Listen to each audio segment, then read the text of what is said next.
El 2 de junio de 2023, a las 12 del mediodía, una joven de 28 años entró a una casa en Resistencia, Chaco, Argentina. Las cámaras de seguridad registraron su llegada. Nadie registró su salida, porque Cecilia Strzelecki nunca volvió a salir. Hoy en Expediente Resuelto, 3 mujeres asesinadas por quienes debían protegerlas. Antes de cerrar este episodio quiero mencionar algo que los 3 casos de hoy tienen en común y que no es siempre visible en la cobertura mediática. En los 3 casos el agresor tenía acceso a la víctima por una razón que en otro contexto sería completamente ordinaria. Soncin tenía acceso al apartamento de Pamela porque había sido su pareja. Los Sena tenían acceso a Cecilia porque era la pareja de su hijo y porque confiaba en ellos. Y Óscar García Guzmán conseguía acceso a sus víctimas porque era capaz de presentarse como alguien sin peligro aparente. En los 3 casos la confianza fue el instrumento que abrió la puerta al crimen. Esa es una de las paradojas más dolorosas de la violencia que afecta a las mujeres. Que el peligro con frecuencia viene del lugar donde se supone que hay seguridad. Hay una frase que aparece con frecuencia en los reportajes sobre violencia de pareja cuando el crimen finalmente ocurre. Nadie lo vio venir. Pero en muchos de esos casos alguien sí lo veía venir. Las amigas de Pamela lo veían venir. La madre de Cecilia lo sentía cuando su hija le hablaba de las tensiones con la familia Sena. Las personas cercanas a las víctimas de García Guzmán escucharon sus señales de alarma. El problema no siempre es que nadie lo vea. El problema es que ver no siempre es suficiente para actuar. Porque actuar requiere que el sistema esté disponible, que responda con urgencia y que tenga los recursos para intervenir. Y en demasiados casos ese sistema falla en alguno de esos 3 puntos. Lo que sí podemos hacer como sociedad es estar más atentos a los cambios de comportamiento de las personas que queremos, a las señales que dan cuando algo no está bien aunque no lo digan con esas palabras, a las personas que de repente se vuelven más pequeñas en el mundo, que hablan menos, que salen menos, que parecen tener miedo de algo que no nombran. Esas señales no siempre llevan a un crimen, pero cuando llevan a uno, casi siempre estuvieron ahí antes. Y casi siempre hubo alguien que las vio y no supo qué hacer con ellas. Este canal existe precisamente para eso. Para que la gente que escucha estos casos salga con más herramientas para reconocer esas señales. No con miedo, con información. Porque la información es lo que permite actuar antes. Y actuar antes es lo que salva vidas. Los 3 casos de este episodio ocurrieron en países distintos y en contextos muy diferentes entre sí. Italia, Argentina, México. Una modelo y su expareja, una joven y la familia de su novio, y una serie de mujeres en el Estado de México. Pero los 3 comparten algo que va más allá de la geografía o del tipo de agresor. Los 3 son casos donde hubo señales previas que el sistema no procesó con la urgencia necesaria. Y los 3 son casos donde después de que el crimen ocurrió el sistema sí funcionó. Con tiempos distintos y con resultados distintos, pero funcionó. Gianluca Soncin está en prisión preventiva en Milán. Los Sena cumplen prisión perpetua en Chaco. Óscar García Guzmán cumple 91 años en el Estado de México. Eso no devuelve a Pamela Genini. No devuelve a Cecilia Strzelecki. No devuelve a las 5 víctimas documentadas de García Guzmán. Pero dice con claridad que lo que hicieron tuvo un costo. Y que ese costo fue real. Hay una pregunta que este episodio plantea y que vale la pena llevarse a casa. No como conclusión sino como algo en lo que seguir pensando. ¿A quién conocemos que lleva demasiado tiempo en silencio? ¿A quién no le hemos preguntado cómo está de verdad? No con la cortesía de pasillo que pregunta y no espera respuesta, sino con la atención de quien realmente quiere saber. En los 3 casos de hoy había personas cercanas a las víctimas que sabían o intuían algo. y que no supieron qué hacer con eso que sabían. No por indiferencia, sino por falta de herramientas. Por no saber a quién llamar ni qué decir, ni si lo que veían era suficientemente grave como para actuar. Expediente Resuelto existe para dar esas herramientas. Para que la gente que escucha estos casos salga con más capacidad de ver las señales antes de que sea demasiado tarde.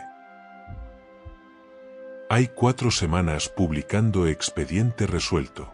4 episodios, 12 casos reales, 12 expedientes con nombres y sentencias reales. Y en cada uno de esos 12 casos hay algo que los conecta a todos. No la violencia en sí misma, sino el momento en que el sistema que debería haber actuado antes tardó más de lo necesario, o no actuó de la manera correcta. Esos momentos son los que Expediente Resuelto intenta nombrar. No para generar desesperanza, sino para generar exigencia. Para que la audiencia que escucha estos episodios salga con una pregunta más concreta. No solo qué pasó, sino qué tendría que cambiar para que no vuelva a pasar. Esa es la pregunta que vale la pena llevarse de este episodio. 3 casos de México, Italia y Argentina donde la violencia vino del lugar más cercano. Y los 3 están resueltos.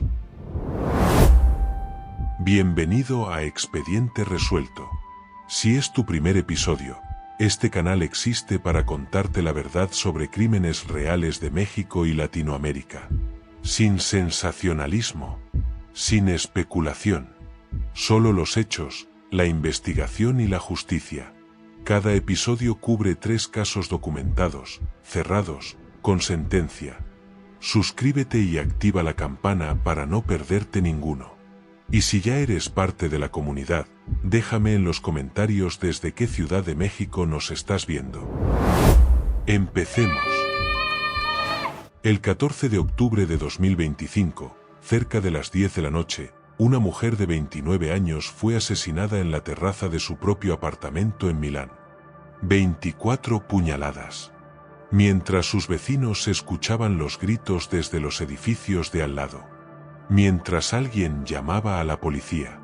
Mientras un testigo gritaba desde la calle. La mata, la mata. La policía llegó en minutos. Y para cuando llegó ya era demasiado tarde. El hombre que lo hizo se había dado 2 puñaladas en el cuello. No lo suficientemente profundas para morir. Solo lo suficientes para parecer que había intentado quitarse la vida. Fue detenido en el lugar. Y cuando la policía le pidió que explicara lo que había pasado, hizo uso de su derecho a no declarar. No dijo nada. No explicó nada. Para entender por qué ese hombre entró a ese apartamento esa noche, hay que entender quién era Pamela Genini. Y qué pasó en los 12 meses anteriores que nadie consiguió detener. Hay algo en este caso que el sistema no supo ver a tiempo.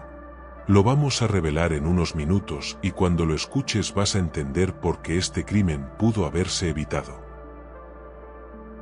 Pamela Genini nació en la provincia de Bérgamo, en el norte de Italia, en 1996. Creció en una familia de clase media en uno de los territorios más prósperos de Italia.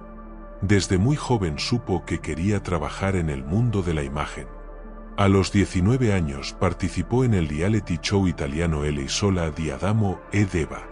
No fue una participación que la hiciera famosa de la noche a la mañana, pero le dio visibilidad suficiente para empezar a construir una carrera en el mundo de la moda y la publicidad. Trabajó durante años como modelo para marcas de cosméticos y ropa. Y en los últimos años antes de su muerte había centrado cada vez más su actividad en la gestión de su imagen en redes sociales. Era una emprendedora, en el sentido más concreto de la palabra. Alguien que había convertido su personalidad y su trabajo en un negocio propio. En algún momento de 2024, Pamela Genini conoció a Gianluca Sonzin. Sonzin tenía 52 años cuando comenzó la relación con ella. 22 años más. Se presentaba como empresario. Era un hombre que sabía proyectar éxito y seguridad, que en los primeros meses de la relación fue atento, generoso y presente de una manera que puede parecer muy atractiva, pero que, como ocurre en demasiados casos parecidos, tardó muy poco en convertirse en algo muy diferente. Y lo que se convirtió es exactamente lo que los especialistas llevan décadas describiendo como la antesala de la tragedia. Quédate porque lo que viene ahora explica todo. El fiscal Alessia Menegazzo, que llevó el caso ante los tribunales de Milán, describió la relación entre Pamela y Something con 3 palabras: posesiva y violenta. Something necesitaba saber dónde estaba Pamela en todo momento. Le preguntaba con quién estaba, qué hacía, porque tardaba más de lo que él consideraba razonable. Revisaba su teléfono. Cuestionaba cada decisión que ella tomaba sin consultarlo. Aparecía en lugares donde ella estaba sin haber sido invitado. Y cuando Pamela intentaba poner distancia, Something escalaba la presión. Mensajes que no paraban. Llamadas que ella no atendía y que él repetía.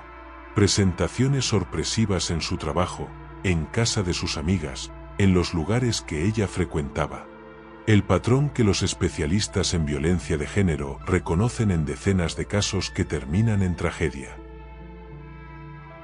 Las personas cercanas a Pamela declararon después que ella tenía miedo, que hablaba de Something con angustia, que sabía que él no iba a aceptar la ruptura con facilidad, pero que también creía que podía manejarlo. Una creencia que muchas mujeres en situaciones parecidas comparten, y que el comportamiento del agresor convierte en falsa. Desde abril de 2025, según declaró una persona cercana a Pamela ante la fiscalía, ella comenzó a mostrar señales visibles de maltrato físico. Moretones en los brazos y en el cuello, marcas que intentaba cubrir con ropa o con maquillaje, y una actitud diferente a la que sus amigos le conocían, más reservada, más cautelosa con lo que decía y a quién se lo decía. El miedo que genera vivir con alguien que puede hacerte daño tiene ese efecto, te vuelve más pequeña en el mundo. Y aquí está lo que el sistema no vio a tiempo. Lo que nadie hizo con la información que ya existía. Gianluca Something tenía antecedentes por fraude. Era un hombre que cuando el mundo no respondía como él quería buscaba la manera de forzarlo. La ruptura con Pamela era algo que no estaba dispuesto a aceptar. Y cuando no pudo convencerla de que volviera, empezó a planear otra manera de retener el control que sentía que estaba perdiendo. En las semanas previas al crimen, Gianluca Something hizo copiar la llave del apartamento de Pamela en Milán, sin que ella lo supiera, sin que ella le hubiera dado autorización. Esa decisión es una de las que los peritos presentaron como prueba de premeditación durante el proceso judicial, porque la copia de la llave no es un acto impulsivo, es una planificación. Es un hombre que semanas antes de actuar ya estaba preparando la manera de entrar sin que nadie pudiera impedírselo. Pamela había manifestado a personas de su entorno su intención de mudarse a otra ciudad, de desaparecer del mapa para que Something no pudiera encontrarla. Ese plan, que habría podido salvarle la vida, no llegó a tiempo, porque los agresores que han copiado llaves no siempre dan el tiempo necesario para que ese plan se concrete. Lo que ocurrió esa noche del 14 de octubre lo vieron los vecinos. Y lo que dijo la policía después cambia por completo la manera de entender este caso. La noche del crimen, Pamela estaba hablando por teléfono cuando notó que Something había entrado al apartamento. Su interlocutor escuchó lo que pasaba y llamó a la policía de inmediato. Pamela intentó ganar tiempo. Intentó hacer que la situación pareciera ordinaria. Pero Something no estaba ahí para conversar. Estaba ahí porque había tomado una decisión que venía madurando desde que entendió que Pamela no iba a volver. Cuando la policía llegó y consiguió entrar, Pamela Genini tenía 24 puñaladas. En el cuello, la espalda, el pecho y las extremidades. Las heridas incluían fracturas faciales, laceraciones hepáticas y una hemorragia aguda. Los médicos forenses describieron el ataque como ejecutado con extrema brutalidad. Lo que importa no es la diferencia de 23 años entre Pamela y Something. Lo que importa es la diferencia de poder. Un hombre que sabía lo que hacía, que había planeado la entrada, que tenía la llave copiada. Y una mujer que intentó poner fin a una relación que la hacía sentir en peligro. Y que tenía razón en sentirlo. El caso de Pamela Genini sacudió profundamente a Italia. Según datos del Ministerio del Interior italiano, en 2025 fueron asesinadas 104 mujeres en Italia. Un número que se ha mantenido prácticamente constante durante los últimos 10 años. El caso Genini sacudió porque ocurrió en una terraza a plena vista de los vecinos. Porque hubo testigos que gritaron y no pudieron hacer nada. Porque Pamela había intentado terminar la relación. Y porque el sistema no la había protegido antes de que ocurriera lo que todos temían.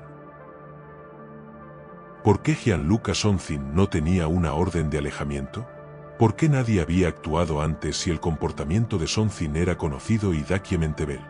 La respuesta honesta es que en Italia, como en México, como en toda Latinoamérica, el sistema de protección previo al crimen sigue siendo insuficiente. En demasiados casos. En las semanas posteriores al crimen, la tumba de Pamela Genini fue profanada. Los trabajadores del cementerio descubrieron que el féretro había sido abierto ilegalmente. La investigación sobre la profanación está en curso al momento de publicar este episodio. Gianluca Something permanece en prisión preventiva en Milán, a la espera de un juicio que determinará la pena definitiva. Si es declarado culpable con las agravantes de premeditación, la legislación italiana prevé la posibilidad de cadena perpetua. Hay algo en el caso Genini que hace que resuene en México y en toda Latinoamérica. El patrón de comportamiento de Something no es exclusivo de Italia. Es exactamente el mismo patrón que documentan los estudios sobre violencia de pareja en México, en Argentina, en Colombia, en Chile. El control del tiempo y el espacio de la víctima. El aislamiento progresivo de su red de apoyo. La escalada de intensidad cuando ella intenta poner distancia. Ese patrón no tiene nacionalidad. Ocurre en Milán y en Ciudad de México. En los barrios ricos y en los barrios humildes. Gianluca Something tenía antecedentes penales por fraude económico en Italia. No era un hombre sin historial. Era un hombre que el sistema ya conocía. Y sin embargo nadie conectó ese historial con el patrón de comportamiento que estaba mostrando con Pamela. Esa desconexión entre los distintos registros del sistema es uno de los problemas más documentados en los estudios sobre feminicidio íntimo. El agresor aparece en un registro por una cosa y en otro por otra cosa distinta. Y nadie cruza los datos para ver el patrón completo. En noviembre de 2023, el asesinato de Giulia Cecchettin, una joven universitaria asesinada por su expareja el día antes de graduarse, había llevado a cientos de miles de personas a las calles en Italia. 2 años después el caso Genini demostró que el problema no había mejorado, que los mecanismos de protección previos al crimen seguían siendo insuficientes, y que el debate sobre cómo interrumpir la escalada de violencia antes de que llegue al punto sin retorno seguía sin respuesta efectiva. El Parlamento italiano debatió en las semanas posteriores al crimen varias propuestas para reforzar las medidas cautelares. Propuestas que incluían la posibilidad de imponer pulseras electrónicas con mayor rapidez, de responder con mayor urgencia a las denuncias de acoso, y de crear un protocolo específico para los casos donde hay una diferencia de poder significativa entre el agresor y la víctima. La legislación italiana ya permitía esas medidas. El problema no era la ley. El problema era la velocidad y la determinación con que se aplicaba. Italia tiene una de las tasas más bajas de denuncias de violencia doméstica de toda la Unión Europea. No porque haya menos violencia, sino porque hay menos confianza en que denunciar sirva de algo. Ese dato es el mismo que se repite en México, en Argentina, en Colombia, en toda Latinoamérica. El problema no es solo la violencia. El problema es la desconfianza estructural de las víctimas hacia el sistema que debería protegerlas. Y esa desconfianza se construye con años de casos donde denunciar no fue suficiente. La diferencia de edad entre Pamela y Something recibió mucha atención mediática. 23 años de diferencia. Pero los especialistas advierten que esa diferencia no es en sí misma el factor de riesgo. Lo que es un factor de riesgo es la diferencia de poder que esa brecha puede crear. Un hombre de 52 años con dinero y con la seguridad que da la experiencia vital. Y una mujer de 29 años construyendo su carrera y su independencia. En ciertas combinaciones, esa diferencia de poder se convierte en un instrumento de control. Y ese instrumento puede escalar hasta la violencia física cuando la mujer decide que quiere recuperar su libertad. Los investigadores señalaron después que Pamela había manifestado a personas de su entorno su intención de mudarse a otra ciudad. De desaparecer del mapa para que Something no pudiera encontrarla. Para empezar de nuevo en un lugar donde él no supiera dónde encontrarla. Ese plan, que habría podido salvarle la vida, no llegó a tiempo. Porque los agresores que han copiado llaves no siempre dan el tiempo necesario para que ese plan se concrete. La noche del crimen, Pamela estaba hablando por teléfono cuando notó que Something había entrado al apartamento. Su interlocutor escuchó lo que pasaba y llamó a la policía de inmediato. Pamela intentó ganar tiempo. Intentó hacer que la situación pareciera ordinaria. Pero Something no estaba ahí para conversar. Estaba ahí porque había tomado una decisión que venía madurando desde que entendió que Pamela no iba a volver. El dato sobre la llamada telefónica es uno de los más perturbadores del caso. Porque hay alguien al otro lado de ese teléfono que escuchó lo que pasaba y no pudo hacer nada. Que llamó a la policía y esperó. Y que probablemente lleva desde esa noche preguntándose si había algo más que podría haber hecho. La respuesta es no. No había nada más. La policía llegó en minutos. Y para cuando llegó ya era demasiado tarde. En las semanas posteriores al crimen, la tumba de Pamela Genini en el cementerio de Estroza fue profanada. Los trabajadores del cementerio descubrieron que el féretro había sido abierto ilegalmente y que habían sido sustraídas partes del cuerpo. Un acto que generó una nueva ola de indignación en Italia. La familia de Pamela, que ya había perdido a su hija de la manera más brutal posible, tuvo que enfrentar ese horror adicional. Gianluca Something permanece en prisión preventiva en Milán, a la espera de un juicio que determinará la pena definitiva. La fiscalía lo acusa de homicidio agravado con las agravantes de premeditación. Si es declarado culpable con esas agravantes, la legislación italiana prevé la posibilidad de una pena de cadena perpetua. El caso de Pamela Genini se sumó en Italia a una serie de casos de feminicidio que habían generado movilizaciones masivas en las principales ciudades del país. La sociedad italiana lleva años discutiendo que falla en el sistema de protección.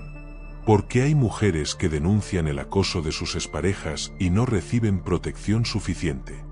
¿Y por qué el ciclo de violencia de pareja que todos los especialistas conocen también sigue terminando de la misma manera en demasiados casos? Hay algo en el caso Genini que resuena especialmente en México y en toda Latinoamérica. Y es que el patrón de comportamiento de Something no es exclusivo de Italia. El control del tiempo y el espacio de la víctima. El aislamiento progresivo de su red de apoyo. La escalada de intensidad cuando ella intenta poner distancia. Y la incapacidad de aceptar el final de la relación. Ese patrón no tiene nacionalidad.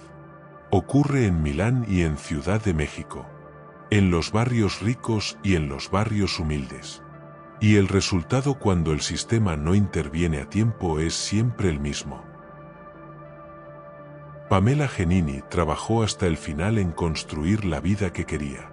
Una carrera propia, una independencia propia, un futuro propio. Lo que Gianluca Something no pudo aceptar fue exactamente eso. Que esa vida que Pamela construía no lo incluía a él. que ella había tomado una decisión sobre su propio futuro que no pasaba por quedarse con él, y que nadie, ni él ni el sistema que no actuó a tiempo, pudo cambiar esa decisión antes de que él encontrara la manera de borrarla. El juicio de Gianluca Sonzin no se ha celebrado al momento de publicar este episodio. Permanece en prisión preventiva en Milán. La Fiscalía italiana construye el caso para el proceso formal. Y la familia de Pamela espera que ese proceso traiga la condena que merecen sus 29 años truncados en una terraza de Milán. Hay algo que ocurre en los casos de violencia de pareja que los especialistas describen como el ciclo de normalización. El agresor establece primero una base de afecto y confianza. Luego introduce pequeñas formas de control que la víctima acepta porque en ese contexto parecen razonables. Y gradualmente va expandiendo ese control hasta que se convierte en algo que la víctima ya no puede ver con claridad porque se ha normalizado. Ese fue el proceso en el caso de Pamela Genini. No empezó con las 24 puñaladas. Empezó meses antes con preguntas sobre dónde estaba, con revisiones del teléfono, con apariciones sorpresivas en lugares donde ella estaba. Cada uno de esos momentos fue una señal. Y cada uno de esos momentos fue una oportunidad para que el sistema interviniera antes de que llegara la noche del 14 de octubre. Hay algo que conviene decir sobre la cobertura mediática del caso Genini en Italia y en España. Los medios de comunicación en lengua española cubrieron el caso con detalle porque Pamela Genini era joven, era reconocible por su presencia en redes sociales, y porque las circunstancias del crimen eran especialmente impactantes. Pero eso mismo plantea una pregunta incómoda. ¿Qué pasa con las mujeres que no tienen presencia en redes sociales? Con las que son mayores, o más pobres, o menos visibles para los medios. ¿Reciben el mismo nivel de cobertura cuando desaparecen o cuando las matan? La respuesta honesta es que no. Y esa desigualdad en la atención mediática tiene consecuencias reales en la presión que existe sobre los sistemas judiciales para actuar. Primer expediente. Pendiente de sentencia definitiva. Pero con el responsable en prisión. Este caso no es solo un caso de violencia doméstica. Es un caso de violencia doméstica cometido por una familia con poder político real en la provincia de Chaco, Argentina. Una familia que financiaba con dinero público sus operaciones. Que tenía contactos en la justicia, en la policía y en el gobierno. Y que cuando cometió un crimen creyó que ese poder la protegería de las consecuencias. Durante casi 2 años casi lo consiguió. Pero hay algo en este caso que casi nadie que lo siguió desde fuera conoce. Y es lo que hace que la condena perpetua que recibieron los 3 sea todavía más significativa de lo que parece. Para entender el caso Cecilia Strzelecki, hay que entender primero quién era la familia Sena en Chaco. Emerenciano Sena y Marcela Acuña construyeron su poder después de la crisis argentina de 2001. Argentina en ese año vivió uno de los colapsos económicos más devastadores de su historia. Miles de familias cayeron en la pobreza en semanas. Emerenciano y Marcela aparecieron en ese contexto como organizadores comunitarios. Levantaron cooperativas en los barrios más humildes de Resistencia. Construyeron viviendas en terrenos fiscales.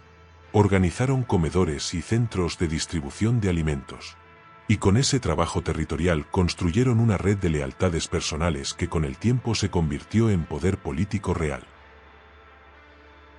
El barrio emerenciano, llamado así en homenaje al patriarca, era un complejo de más de 500 casas en Resistencia. Un territorio donde los Sena eran la autoridad real. No el Estado. No la policía. Los Sena. El gobernador de Chaco de la época los incorporó en sus listas electorales y financió sus proyectos con fondos provinciales.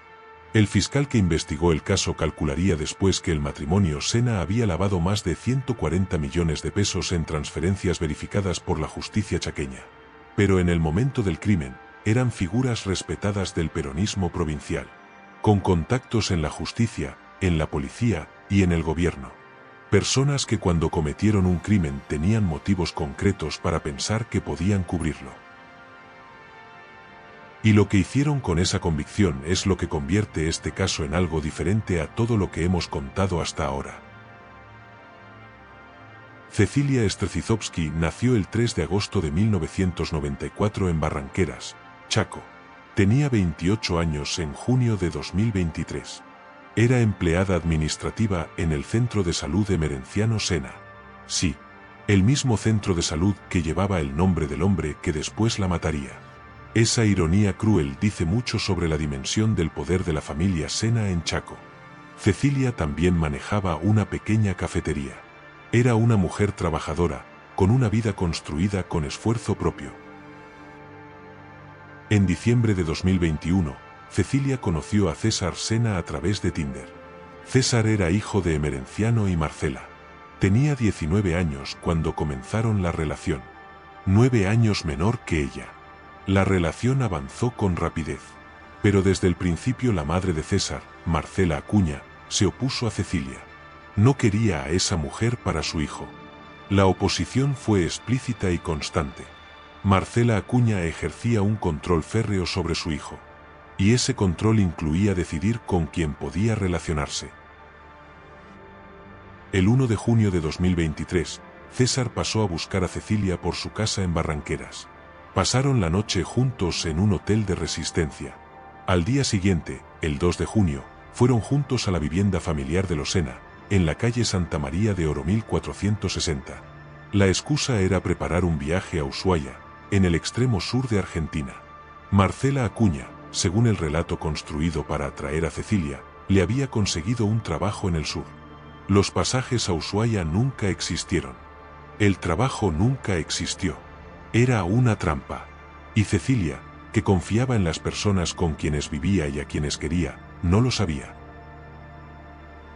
Las cámaras registraron lo que ocurrió a continuación. Y lo que muestran es algo que la investigación tardó meses en reconstruir. Las cámaras de seguridad del barrio registraron a Cecilia ingresando a la casa familiar de Los Sena a las 12:15 del mediodía del 2 de junio. Las mismas cámaras no registraron su salida. Cecilia Strzelecki entró a esa casa y no volvió a salir nunca. Según los peritos que analizaron el caso, Cecilia fue asesinada dentro de esa vivienda entre las 12:16 y la 1:01 de la tarde. 45 minutos. Eso es todo lo que tardó el crimen. 45 minutos para destruir la vida de una mujer de 28 años que había entrado a esa casa creyendo que iba a preparar un viaje. Lo que ocurrió exactamente durante esos 45 minutos no se determinó con precisión absoluta durante el juicio. Los condenados no lo contaron. Y las pruebas materiales que quedaron apuntaban a un crimen violento cuyos rastros fueron destruidos después con una meticulosidad que habla de premeditación. Los restos de Cecilia fueron trasladados a una chanchería familiar en las afueras de Resistencia. Allí fueron quemados en un proceso que duró varias horas. Lo que quedó después de la quema fue dispersado en distintos sectores del barrio emerenciano. La misma tierra donde cientos de familias humildes vivían gracias a las casas que los Sena habían construido. Los restos de Cecilia dispersados en ese suelo como si fueran basura. En el territorio que llevaba el nombre del hombre que la había matado. Y los tres responsables principales continuaron con su vida como si nada hubiera pasado. Como si Cecilia simplemente hubiera decidido irse. Pero lo que la familia Sena no calculó es que había una persona que no iba a parar. Y que esa persona iba a cambiar la historia de Chaco para siempre. Días después, la madre de Cecilia, Gloria Romero, denunció la desaparición de su hija. Y la investigación comenzó a tirar de los hilos que los Sena pensaban haber cortado. Los mensajes de texto entre Cecilia y César en los días previos. Las cámaras que registraron su entrada sin registrar su salida. Los testimonios de personas del entorno que describían el comportamiento nervioso y errático de los Sena. Y el silencio del teléfono de Cecilia. Un teléfono que desde el 2 de junio no enviaba mensajes ni recibía llamadas. Como si la persona que lo usaba hubiera dejado de existir. El caso generó un impacto político inmediato en Chaco. Las organizaciones feministas salieron a la calle. La presión social obligó a una respuesta judicial más rápida de la que los SENA habían calculado. También hubo presión sobre los periodistas. Varios de ellos recibieron amenazas directas. Un periodista local recibió una llamada anónima.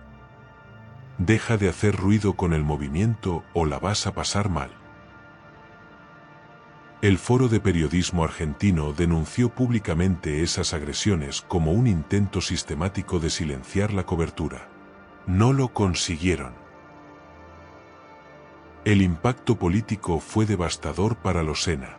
En las elecciones provinciales de septiembre de 2023, el oficialismo provincial de Chaco perdió el poder después de 16 años ininterrumpidos. Analistas políticos de toda Argentina vincularon directamente ese resultado al impacto del caso Strzelecki, una familia que había construido su poder sobre la imagen de defensores de los humildes, destruida por el crimen que cometió contra una de esas personas humildes.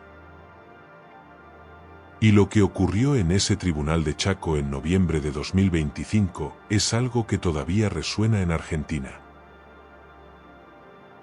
El juicio por jurados comenzó el 28 de octubre de 2025. Durante 15 días, 12 ciudadanos del Chaco escucharon los argumentos de la fiscalía y la defensa. La plaza frente al tribunal se llenó de cintas rosas, globos y pañuelos del mismo color. El rosa era el color favorito de Cecilia.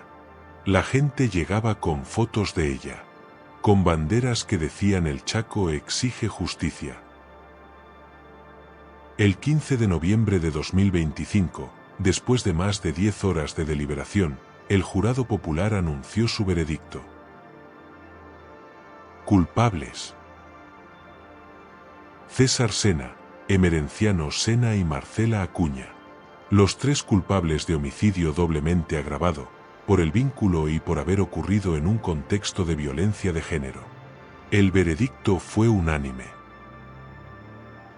Cuando se leyó la decisión, la plaza respondió con aplausos. «Hay justicia en Chaco», gritaron. La fiscal Anelia Velázquez salió del tribunal con lágrimas en los ojos. Se hizo justicia. El 10 de febrero de 2026, la jueza técnica Dolly Fernández dictó las penas definitivas. César Sena, Emerenciano Sena y Marcela Acuña fueron condenados a prisión perpetua. Los tres. El hijo que la mató. El padre que formaba parte de la familia que la engañó. Y la madre cuya oposición a la relación fue el origen de todo lo que siguió. La sentencia estableció que una vez que sea firme, se deberán entregar a Gloria Romero los restos óseos de su hija. Lo poco que quedó de Cecilia después de que los Sena la quemaron en la chanchería. Esos restos son lo único que Gloria va a poder enterrar. Lo único sobre lo que va a poder poner flores. Lo único que le queda de su hija, además de la memoria y de la lucha que no paró hasta conseguir justicia. Después de la sentencia, Gloria habló con los periodistas frente al tribunal.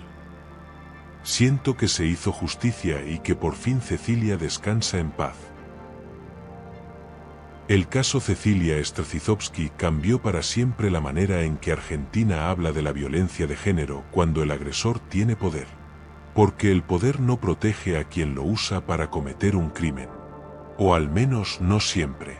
Y no para siempre. El juicio fue uno de los primeros en Chaco donde el poder político de los acusados no intimidó al proceso.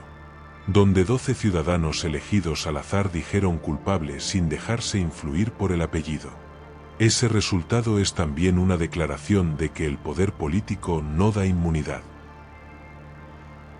César Sena tenía 22 años cuando fue condenado a prisión perpetua. Es el condenado más joven de los tres. Décadas mirando desde una celda en Chaco. El mismo Chaco donde creció, donde tuvo poder, donde creyó que era intocable. Ese apellido ya no abre ninguna puerta. La excusa del viaje a Ushuaia no fue una improvisación del momento. Fue una trampa preparada con antelación. Marcela Acuña había hablado con Cecilia previamente sobre ese trabajo en el sur. Le había dicho que tenía contactos que podían conseguirle algo mejor de lo que tenía en Resistencia. Una mentira construida con suficiente detalle como para que Cecilia no sospechara. Porque las personas en quienes confiamos no suelen mentirnos con ese nivel de elaboración. Los restos de Cecilia fueron quemados en un proceso que duró varias horas. Lo que quedó fue dispersado en el barrio emerenciano. Esa decisión no fue solo un intento de eliminar la evidencia. Fue también un mensaje sobre el poder que los Sena creían tener. Sobre su convicción de que podían hacer lo que habían hecho y salirse con la suya. Esa convicción resultó ser incorrecta. Pero durante meses los Sena vivían con la certeza de que habían ganado. Gloria Romero se convirtió durante el proceso en un símbolo que fue mucho más allá del caso de su hija.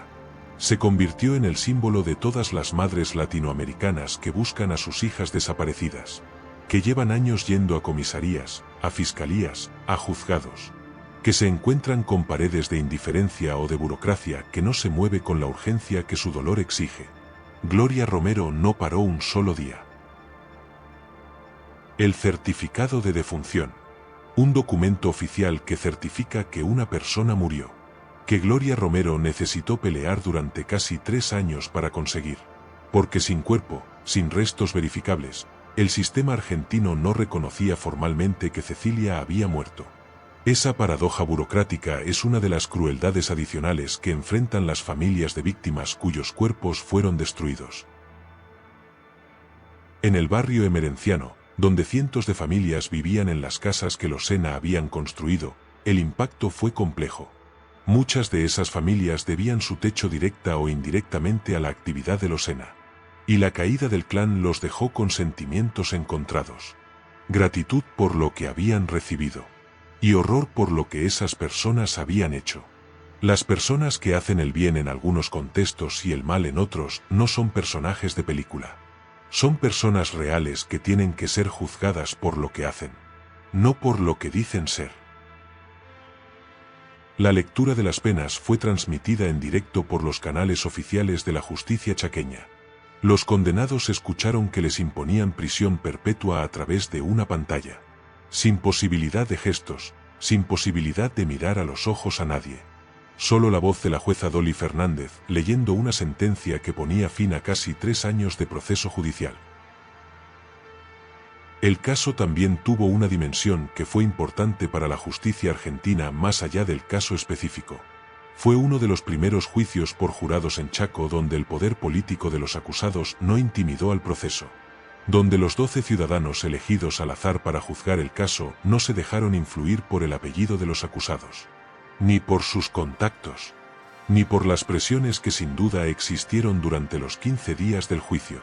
Y ese resultado, ese veredicto unánime de culpable, fue también una declaración de que el poder político no da inmunidad. Que en Argentina, al menos en ese Chaco de noviembre de 2025, 12 ciudadanos ordinarios miraron a los Sena a los ojos y dijeron culpables. El caso Cecilia Strzelecki cambió para siempre la política del Chaco. Y cambió la manera en que Argentina habla de la violencia de género cuando el agresor tiene poder. Porque el poder no protege a quien lo usa para cometer un crimen. O al menos no siempre. Y no para siempre. La familia Sena tenía contactos en la justicia, en la policía y en el gobierno. Y aún así acabaron condenados a prisión perpetua. Porque el trabajo periodístico, la presión ciudadana y la persistencia de una madre que no paró de buscar a su hija fueron más fuertes que todos esos contactos. César Sena tenía 22 años cuando fue condenado a prisión perpetua. Es el condenado más joven de los 3. Y el que en términos prácticos pasará más tiempo en prisión. Décadas mirando desde una celda en Chaco. El mismo Chaco donde creció, donde tuvo poder, donde creyó que era intocable porque su apellido abría puertas. Ese apellido ya no abre ninguna puerta. El nombre Sena en Chaco hoy es sinónimo de lo que hicieron.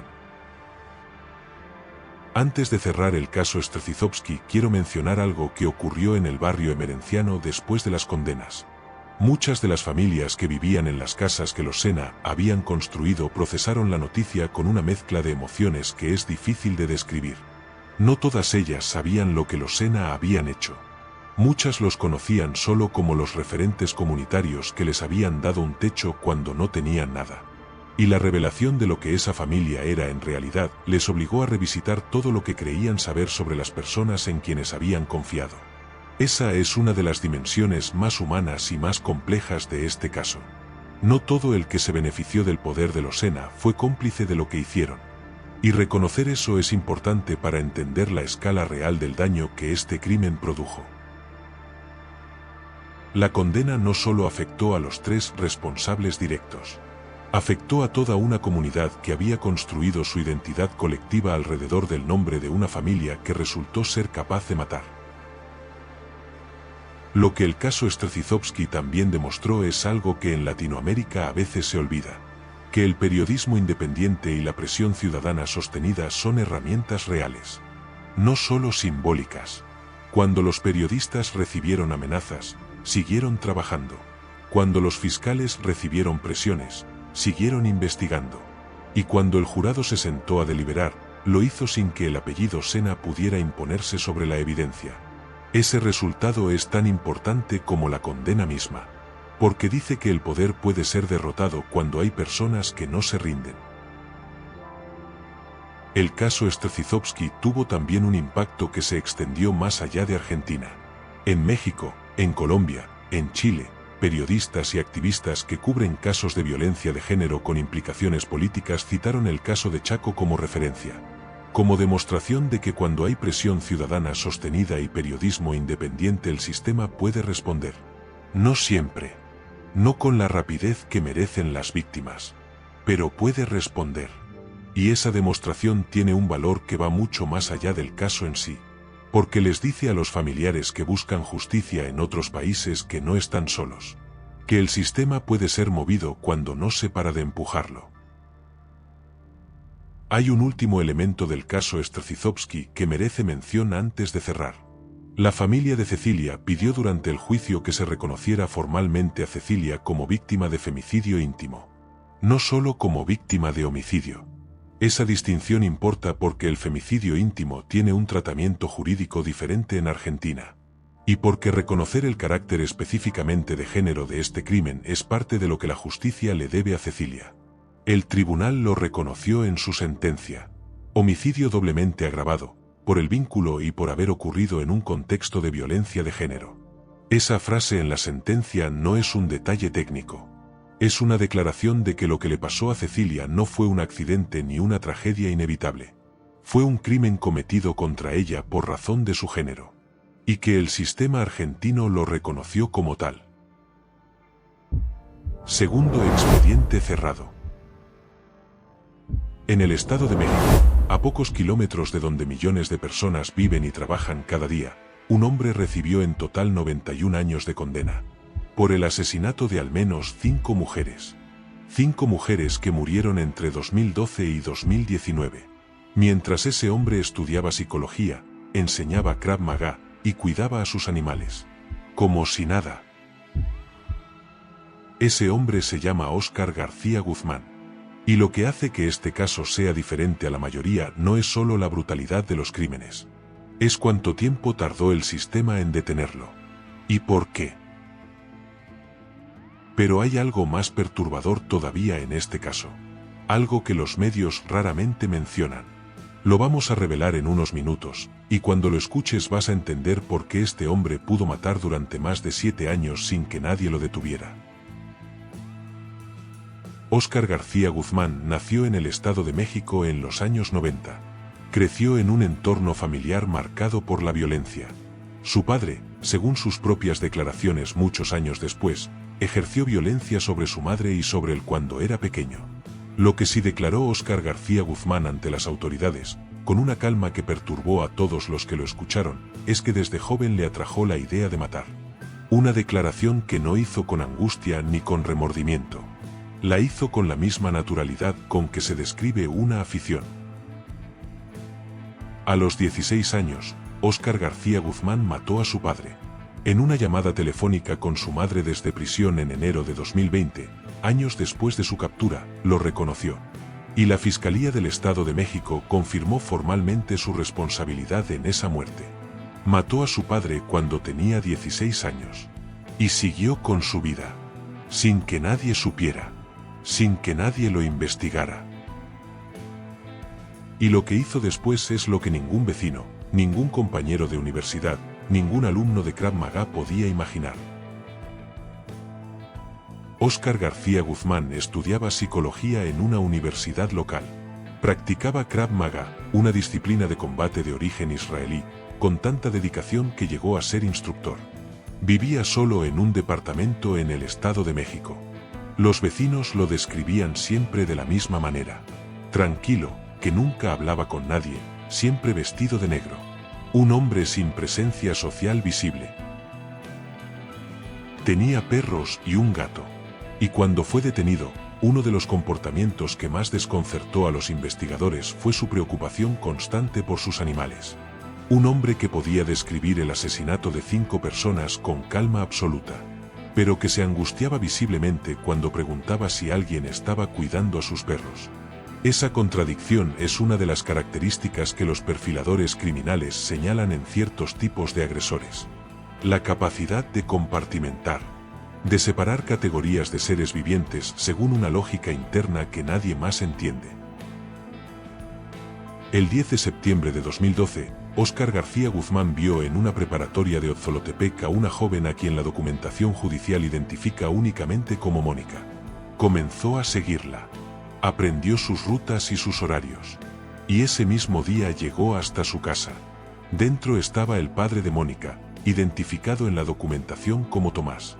Cuando Tomás lo descubrió, Óscar García Guzmán tomó una decisión inmediata. Lo apuñaló varias veces y lo remató con un hacha.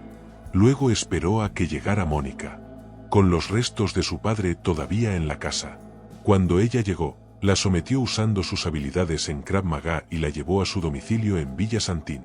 La mantuvo cautiva durante casi 2 semanas. La agredió sexualmente y la torturó. Y la mató 2 días antes de su cumpleaños. Ese fue el segundo y el tercer crimen documentado de Óscar García Guzmán. 2 personas en una misma tarde. Y después de ese día, regresó a su vida ordinaria. Como si nada hubiera pasado. Y aquí está lo que los medios raramente mencionan. Las víctimas que siguieron no fueron encontradas porque el sistema no las buscó con la urgencia que merecían. El 24 de marzo de 2017, Adriana González Hernández, de 27 años, desapareció después de salir de su casa en el barrio El Ranchito, Toluca. Días antes de su desaparición, había presentado a Óscar García Guzmán a su familia como su novio. Adriana González Hernández nunca volvió a casa. Óscar García Guzmán no confesaría haberla matado hasta febrero de 2018. Un año entero en que la familia buscó sin saber qué buscar. El 9 de febrero de 2019, Marta Patricia Navas Sotelo, de 25 años, criminóloga y estudiante de leyes, desapareció en Huixquilucan.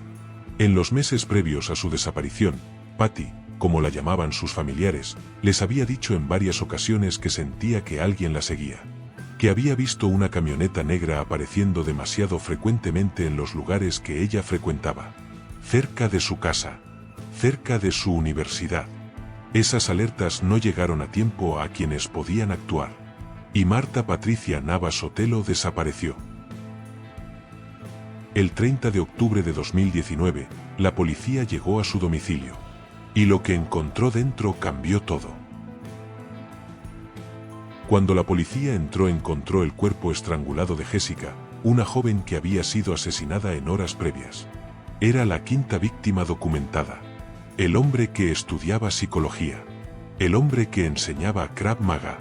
El hombre tranquilo que nunca hablaba con nadie. Había estado matando personas mientras nadie lo veía. Óscar García Guzmán permaneció prófugo durante poco más de un mes. Fue detenido el 6 de diciembre de 2019 en el Estado de México. No opuso resistencia. Y desde el primer momento de su detención comenzó a hablar. a describir con precisión y sin aparente emoción lo que había hecho. Esa disposición a hablar no era arrepentimiento. Era simplemente la ausencia total de la vergüenza que normalmente hace que las personas oculten lo que han hecho. Las condenas llegaron en 3 fases. En septiembre de 2021 fue condenado a 12 años por el delito de violación sexual. En una segunda sentencia fueron añadidos 17 años más. Y el 31 de marzo de 2022 recibió su condena definitiva. 62 años de prisión adicionales. La suma total de sus 3 condenas da 91 años de prisión. 91 años.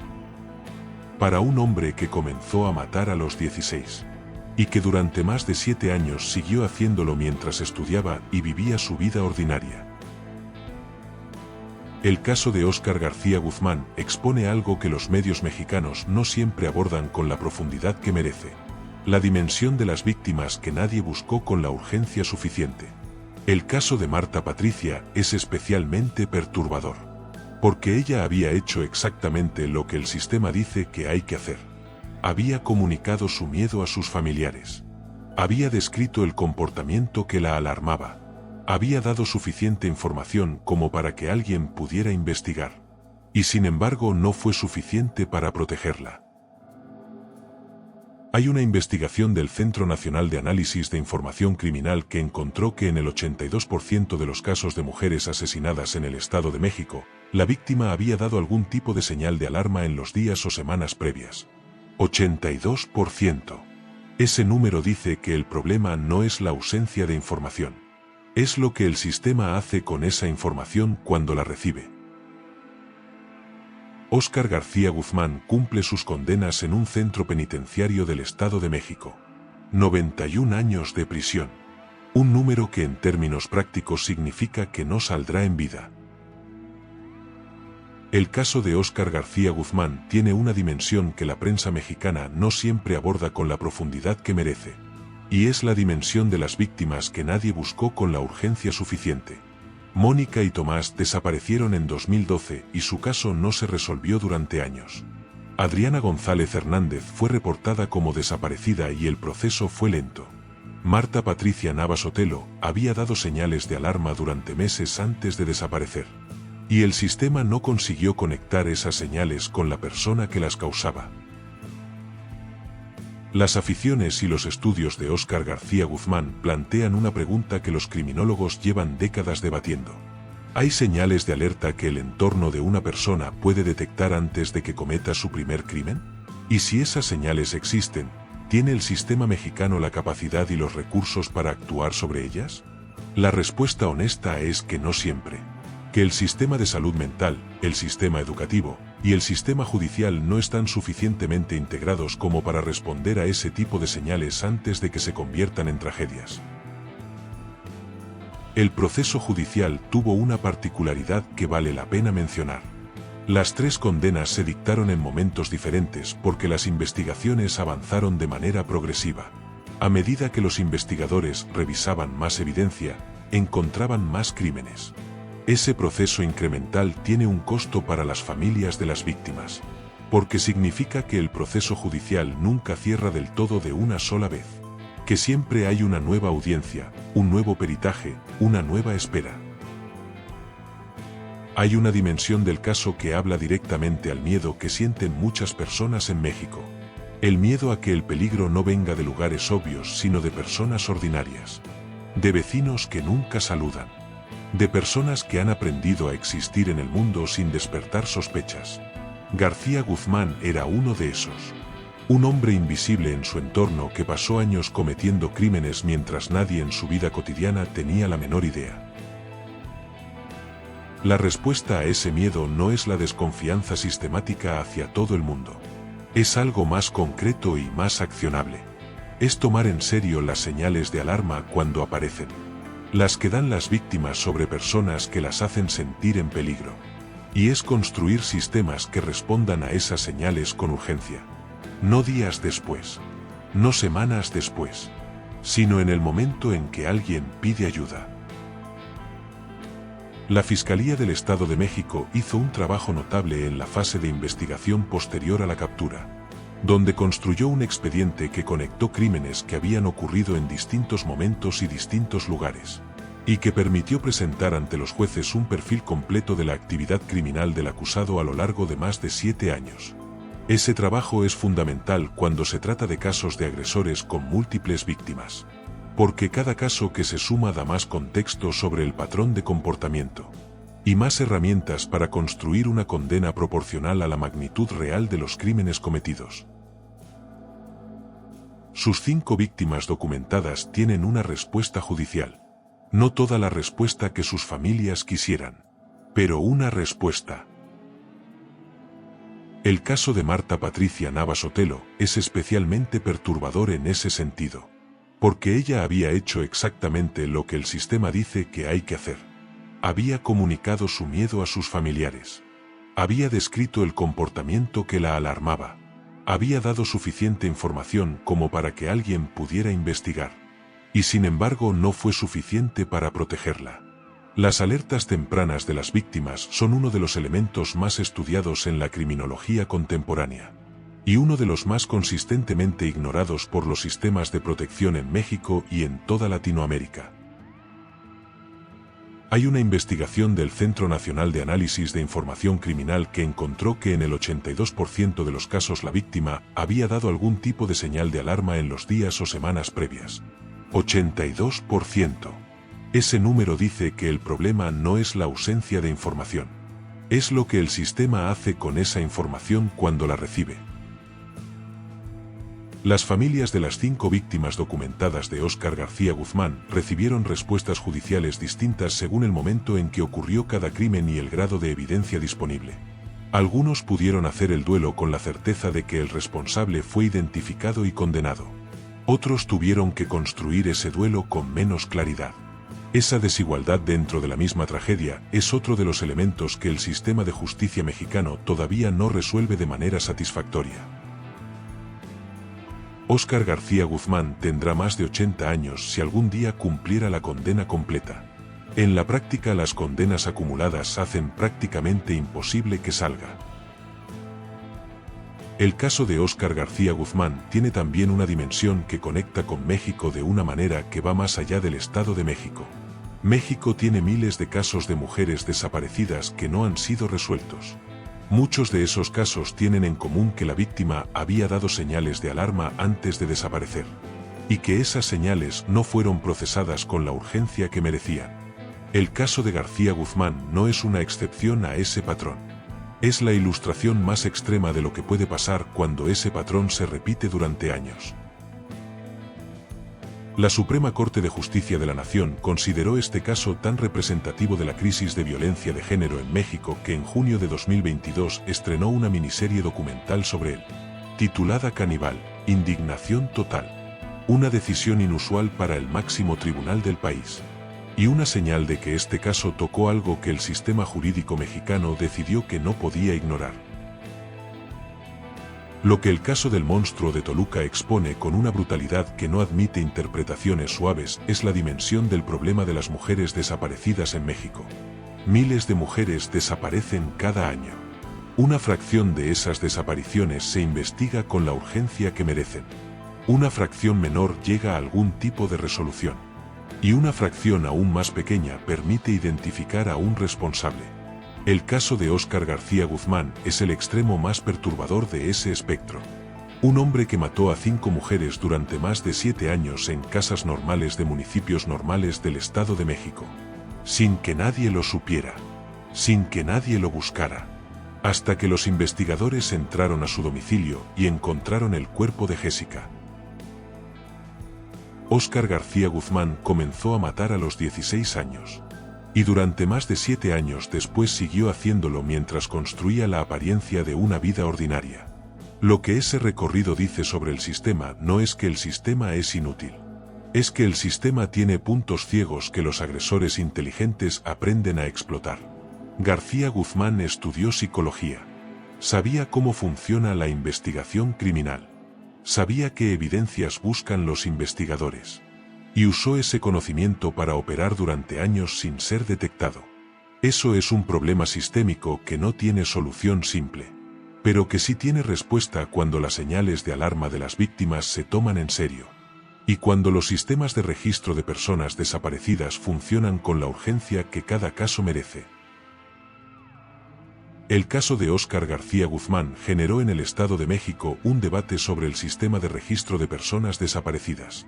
Las investigaciones revelaron que varias de las mujeres cuyas identidades aparecían en sus libretas nunca habían sido reportadas como desaparecidas, lo que sugiere que esas mujeres desaparecieron sin que nadie reportara su ausencia a las autoridades, o que el reporte fue hecho de manera que no quedó en ningún registro accesible para los investigadores.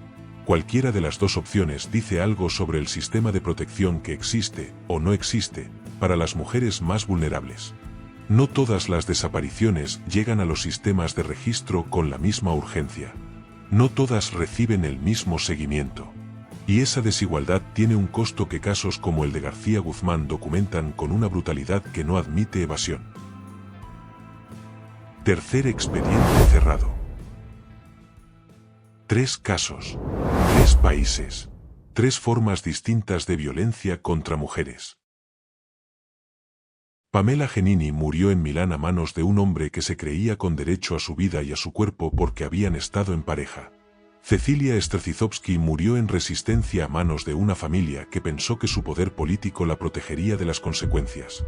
Y las víctimas de Óscar García Guzmán murieron en el Estado de México mientras el sistema tardaba demasiado en responder a las señales que ellas mismas habían dado. 3 casos distintos, pero una sola pregunta que los atraviesa a los 3. ¿Qué hace falta para que el sistema actúe antes? En los 3 casos el sistema funcionó después. Gianluca Sonzin está en prisión esperando juicio. Losena cumple en prisión perpetua. Óscar García Guzmán cumple 91 años. Pero en los 3 casos el sistema llegó demasiado tarde para las víctimas. Llegó cuando ya no había nada que hacer excepto contar lo que había pasado y ponerle un nombre al responsable. En México, según datos del Secretariado Ejecutivo del Sistema Nacional de Seguridad Pública, en 2024 se registraron más de 700 feminicidios oficialmente reconocidos.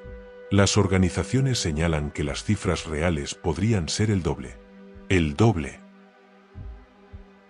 El problema no es siempre la ausencia de información. El problema es lo que el sistema hace con esa información cuando la recibe. Y lo que no hace. Los 3 casos de hoy demuestran algo que vale la pena decir con claridad antes de cerrar. La justicia no es perfecta. No llega siempre a tiempo. No siempre es suficiente para lo que se perdió. Pero en los 3 casos de hoy llegó. Y eso no es poca cosa en un mundo donde demasiados crímenes quedan sin resolver. Demasiadas familias esperando una respuesta que nunca llega. Demasiadas víctimas sin nombre en expedientes que nadie abre. Gianluca Sonzin va a ser juzgado. Losena van a pasar el resto de su vida en prisión. Óscar García Guzmán cumple 91 años en el Estado de México. Eso no devuelve a nadie. Pero dice con claridad que lo que hicieron no fue aceptable. Que tuvo un costo real. Y que hay personas cuyo trabajo es asegurarse de que ese costo se pague. Eso es lo que hace posible seguir exigiendo que el sistema mejore. Que llegue antes. Que proteja antes de que haya un crimen que lamentar. Y que ninguna familia tenga que esperar años para escuchar la palabra culpable. Este ha sido el tercer episodio de Expediente Resuelto. Si llegaste hasta aquí, te pido 2 cosas. La primera, déjame en los comentarios cuál de estos 3 casos te parece que expone de manera más clara la falla del sistema antes del crimen. El caso Genini, donde había un patrón de acoso conocido y el sistema no actuó antes. El caso Strzelecki, donde el poder político de la familia retrasó la respuesta judicial. O el caso del Estado de México, donde las alertas de las propias víctimas no llegaron a tiempo. Quiero leer tu opinión. La segunda, si esta historia te impactó, el siguiente episodio no te lo puedes perder. La próxima semana, 3 asesinos en serie que operaron en México sin que nadie los detuviera a tiempo. La Mataviejitas, el Dahmer mexicano, y el primer asesino serial documentado de la historia de México. Nadie sabía que vivían entre nosotros. Está aquí mismo en el canal y no lo vas a poder parar de ver. Si aún no estás suscrito, hazlo ahora para no perderte lo que viene cada semana. Expediente cerrado.